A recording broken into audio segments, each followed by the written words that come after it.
Nous nous intéressons aux influences et aux sources d'inspiration de personnalités du monde culturel, que ce soit à travers des figures marquantes de notre temps, des rencontres exceptionnelles ou des mouvements sociaux qui bouleversent notre façon de voir le monde.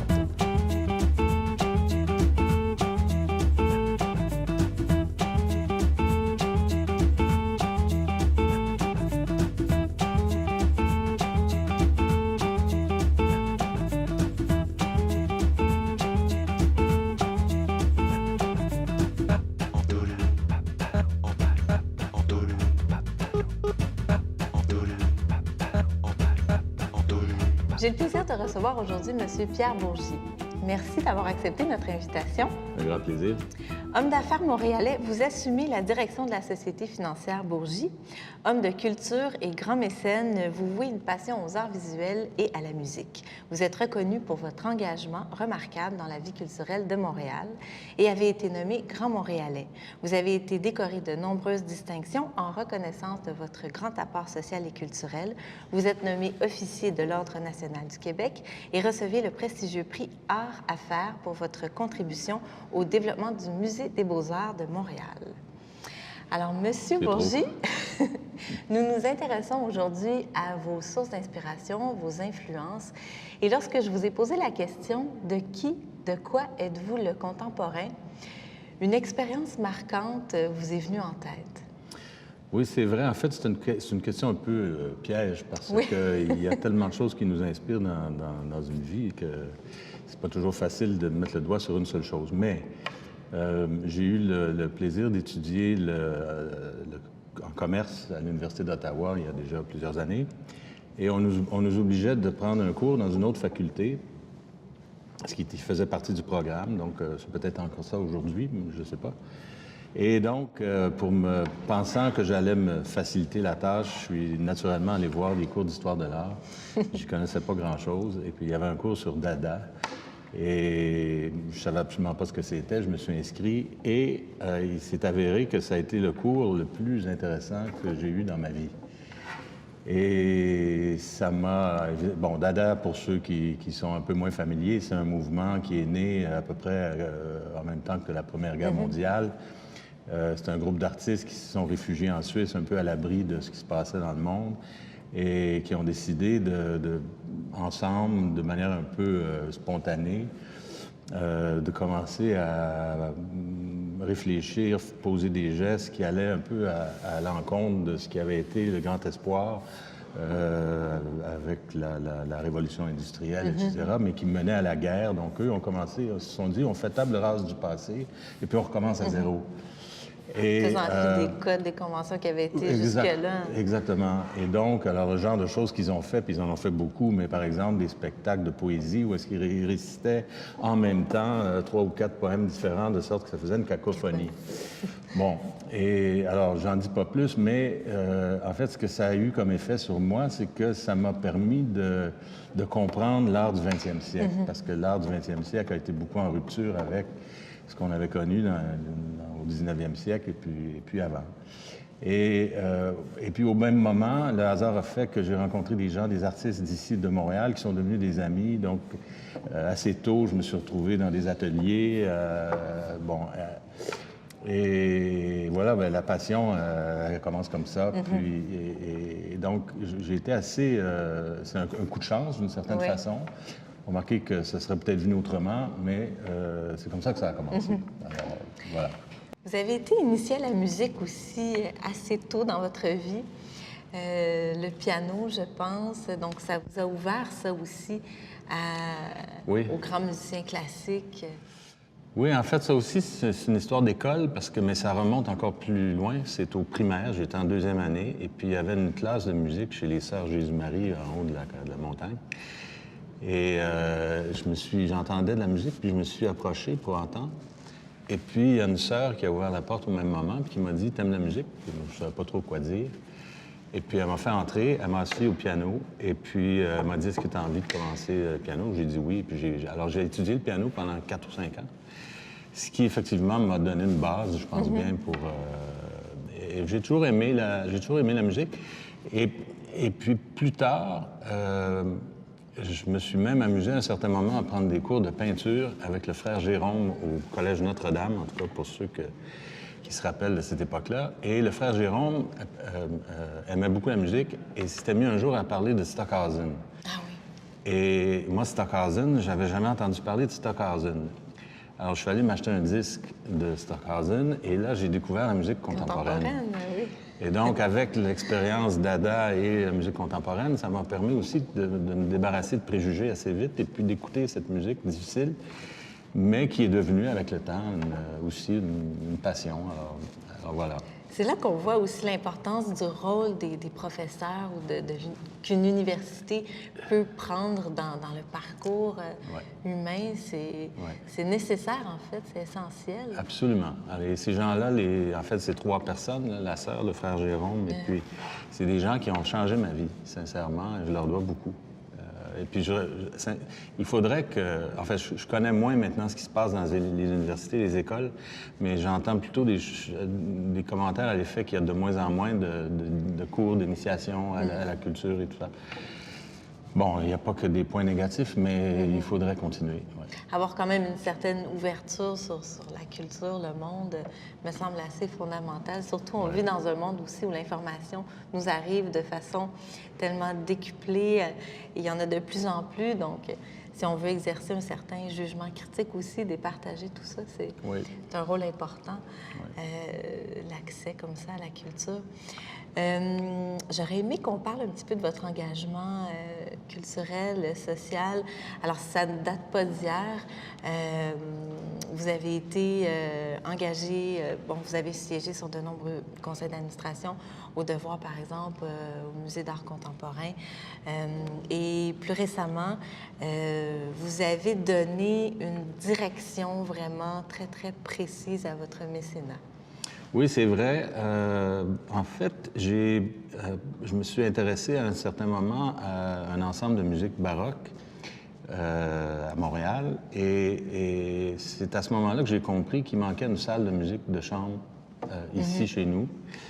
Et le hasard a fait qu'au même moment, en termes philanthropiques, je me suis posé la question, est-ce que je ne suis pas mieux de me concentrer à une place pour vraiment faire une réelle différence? Et toujours le hasard de la vie, mais le Musée des Beaux-Arts, au même moment, projetait d'acheter l'église juste à côté pour construire le musée le pavillon d'art canadien et québécois. Mais la nef de l'église comme telle ne pouvait pas être récupérée pour des fins muséales. Et c'est là que je leur ai proposé de convertir la salle, la nef, en salle de concert. J'étais convaincu qu'ils allaient refuser, puisque c'est un musée des Beaux-Arts.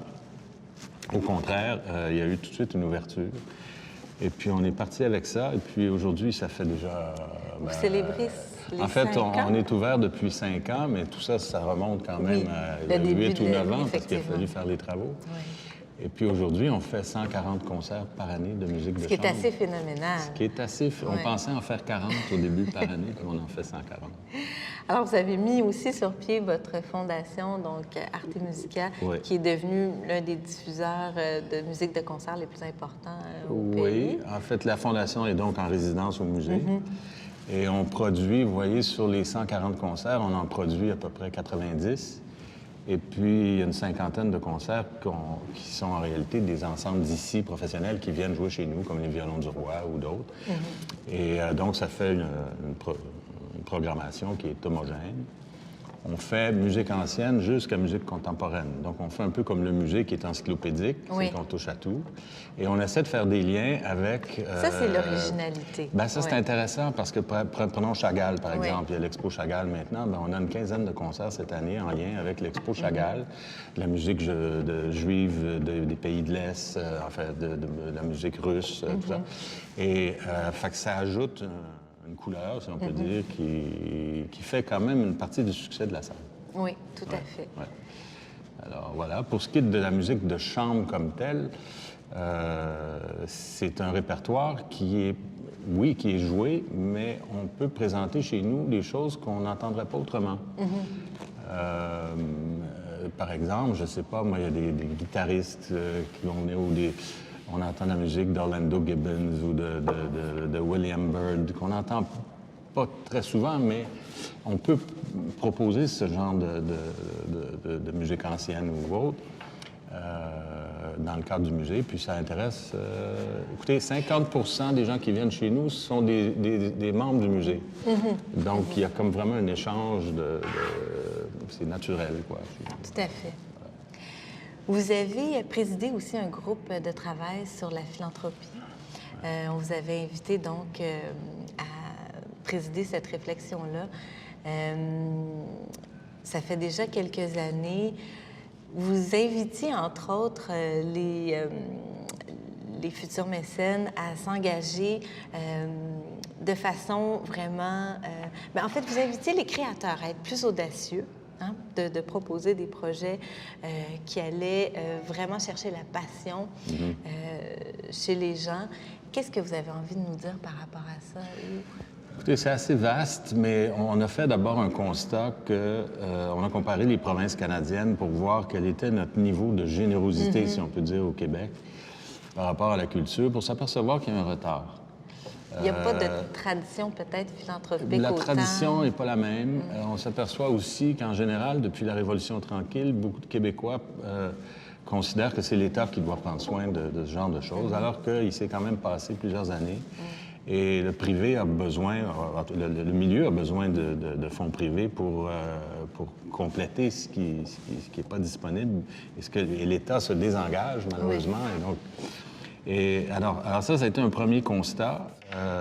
Et par la suite, on a essayé de voir avec les programmes existants, est-ce qu'on peut les adapter pour les rendre plus performants, Et on a proposé aussi de nouveaux moyens, en fait, fiscalité, etc. Donc, c'est assez précis. Je sais qu'il y a un certain nombre de choses qui ont été mises en place, mais il y a eu un changement de gouvernement au même moment, donc c'est toujours pareil, ça c'est un peu long. Ça décale. Mais je crois que ça finit par avoir une certaine influence. Je pense que ça a été quand même... noté par plusieurs. Puis j'entends des choses assez positives sur la philanthropie culturelle depuis quelque temps. Je ne dis pas que c'est le résultat de ce qu'on a fait, mais je pense qu'il y a une conscientisation.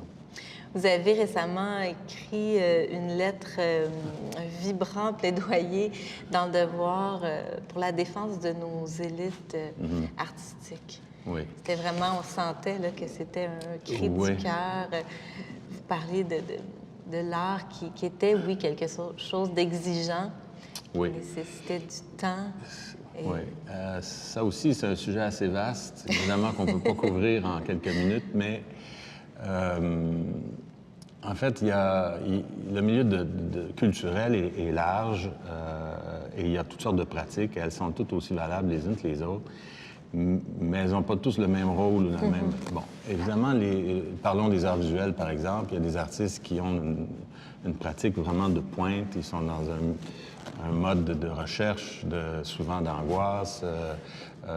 J'en connais plusieurs qui sacrifient toutes sortes de choses pour travailler de manière assez isolée et tout. Et ce que je déplore, c'est que les médias accordent très peu d'attention, se sont retirés, si on compare ce que c'était il y a 30 ans, ce que c'est devenu. Ces gens-là sont presque des oubliés, alors que ce sont des gens importants chez nous, ce sont des lumières qui ont quelque chose à dire. Et qui, donc, va s'intéresser à eux si on les délaisse, si les médias s'en occupent pas. Donc, s'il est arrivé quelques incidents, là, je ne reviens pas là-dessus, mais qui m'ont un jour, il y a quelque temps, pris dans mes émotions, ça m'a interpellé. Puis c'est là que j'ai décidé d'écrire, parce que je n'ai pas l'habitude de ce genre de choses, mais bon... J'avais envie de vous entendre quelques mots. Bon, à l'aube on est en pleine célébration du 375e. Que penser de Montréal? Est-ce qu'on est à un endroit est-ce qu'on a une situation enviable? Qu'est-ce qu'on peut espérer pour Montréal? Est-ce que les artistes sont assez représentés dans ces célébrations qui, quand même, monopolisent beaucoup de Oui. fonds Écoutez, publics? malheureusement, je ne peux pas vous dire s'ils sont assez représentés parce que je ne sais pas qu'est-ce qui va se faire dans ces célébrations du 375e. Moi, je suis assez positif sur Montréal. Je sens qu'il y a, depuis quelques années, une espèce de renouveau. C'est pas encore assez, tant qu'à moi.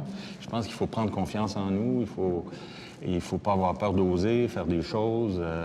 Et il faut surtout s'ouvrir sur le monde. Oui. Mais s'ouvrir sur le monde, c'est pas juste le dire. C'est aussi être curieux, lire, savoir ce qui se passe ailleurs, faire des liens. Et aujourd'hui, avec les technologies, on est capable de le faire beaucoup plus facilement. On peut voyager plus facilement aussi. Et on a déjà des gens, des artistes et des gens d'affaires et des scientifiques, etc., qui réussissent très bien et qui sont reconnus à l'extérieur. Mais le monde aujourd'hui est ouvert. Alors, Montréal, je pense, c'est une terre d'accueil. On est bien. Profitons-en pendant que ça dure. Sur cette note positive, merci beaucoup, M. Bourget, d'avoir accepté notre invitation. Merci, ça me fait plaisir.